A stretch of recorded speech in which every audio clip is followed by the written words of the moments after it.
Good morning. It's Monday, August 22nd, and this weekend I was in a really bad place.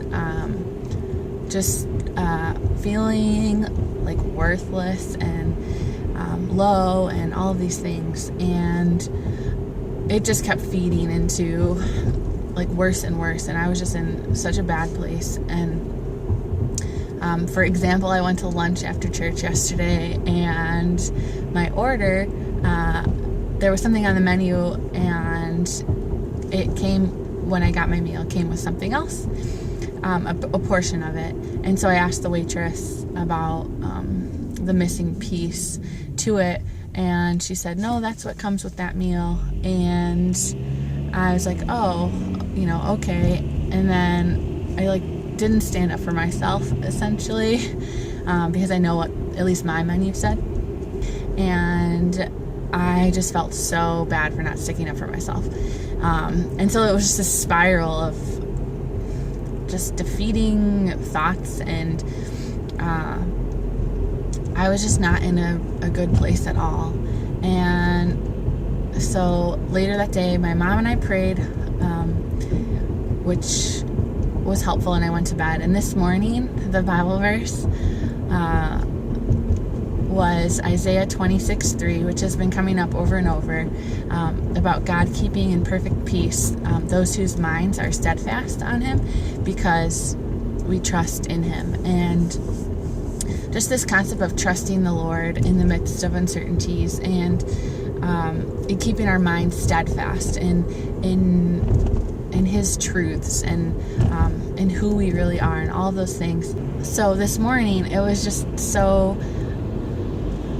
such a perfect reminder of God desires that we are in perfect peace, because we can trust in Him, and we can practice having a steadfast mind, of reminding ourselves of His truths.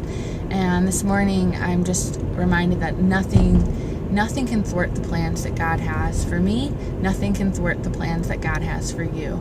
And He is orchestrating things that we don't even know about, and He is thinking about things that we don't even think about, and He sees the full picture. And so when we're in the midst of feeling low and uncertain, just reminding ourselves that God is so much bigger and so much grander and good, and He desires good things for us. So I feel like today is a 180. I'm just holding fast to those verses and reminding myself who God is. Nothing's changed in my circumstances. It's really just my mind that is changing, and I'm practicing speaking His truth over me instead of the lies of the enemy. So my prayer for you today is that you would be able to do the same, and that you would spend time in God's Word, because it is just full of truth and wisdom and life. And I just pray that you can start to replace those lies with the verses of who God says you are, and the plans that He has for you, and who God is, and that we get to be a part of His plan, and His plan to restore and redeem and heal and all those amazing things. So that's my prayer for you today, that you just hold fast to that. And I pray that He opens your eyes to see Himself at work too, all around you.